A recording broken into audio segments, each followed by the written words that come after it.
Class 12 आरोह में हम लोग काव्य पढ़ेंगे। अब गजानन माधव मुक्तिबोध का लिखा हुआ सहर्ष स्वीकारा है।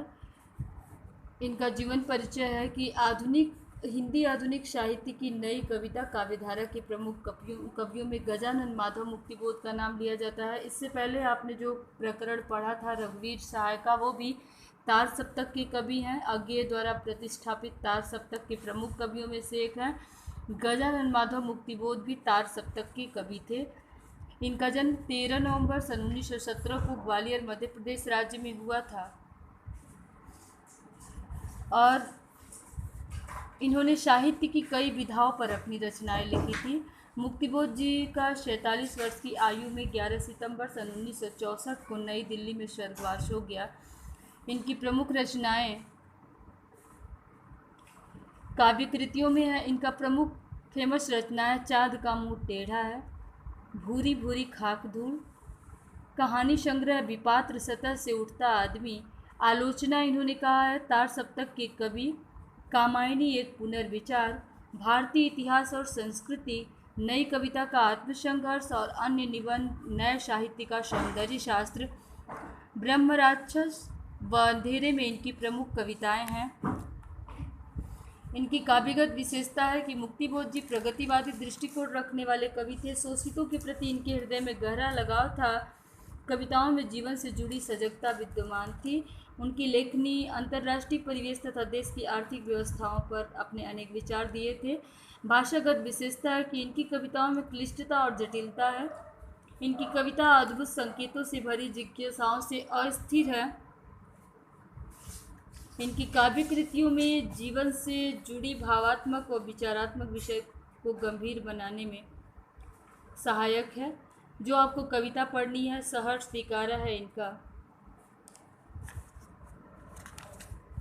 सहर्ष स्वीकारा कविता जो है इसमें कवि जो है बता रहा है कि उसकी ज़िंदगी में जो कुछ भी है, उसके जीवन जीने का तरीका जैसा है, उसका जीवन जैसा है, जो कुछ भी ईश्वर ने उसको दिया है, सब कुछ वो सहर्ष स्वीकार कर रहा है। क्योंकि उसका जो प्रिय है, प्रिय को उन्होंने बताया नहीं है कि उसका प्रिय कौन है। उसका प्रिय उसकी प्रेमिका हो सकती है, माँ हो सकती है, या ईश्वर को वो बोल सकता है कि उसका प्रिय जो है उसके जीवन का जो कुछ भी है उसको सहर्षता के साथ स्वीकार किया है।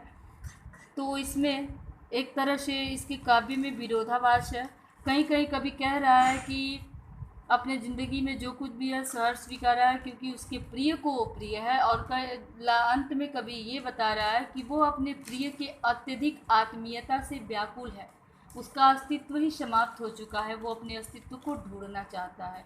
इसलिए इनकी कविताओं में विरोधाभास देखने को मिलेगा। थोड़ी सी कविता की व्याख्या और उसमें विचारों का सामंजस्य उलट पुलट के है, इसलिए इसको ध्यान से देखना होगा कि कवि कहना क्या चाहता है। जैसे दिया है, जिंदगी में जो कुछ है जो भी है सहर्ष स्वीकारा है, इसलिए कि जो कुछ भी मेरा है वह तुम्हें प्यारा है। वही बात बोल रहा है लेखक कवि कि मेरी ज़िंदगी में जो कुछ भी है, जो भी है, जैसा भी है, मैंने उसकी सहर्ष खुशी के साथ उसे स्वीकार किया है। स्वीकार करने का कारण बता रहा है इसलिए कि जो कुछ भी मेरा है, मेरी ज़िंदगी में जुड़ा सुख दुख संघर्ष आराम जो कुछ भी है वह मेरे प्रिय को प्रिय है, वह तुम्हें प्यारा है। अपने प्रिय को बोल रहे हैं कि वो मेरे प्रिय को प्यारा है, इसलिए मुझे अपने ज़िंदगी का सब कुछ सहर्ष स्वीकार है। मतलब इसके भाव पक्ष में लेखक ये बताना चाहता है कि ज़िंदगी में सुख दुख सब कुछ है, मैंने उसको अपनी नियति मान के खुशी के साथ उसको स्वीकार किया है। इन चार पंक्तियों की जो भाषा है वो सरल और सहज है। कवि ने सीधी सी शब्दावली में सरल शब्दों में अपनी गंभीर बातों को बड़ी ही रोचकता के साथ प्रस्तुत किया है। आगे का जो दूसरा काव्य है उसको हम लोग कल पढ़ेंगे।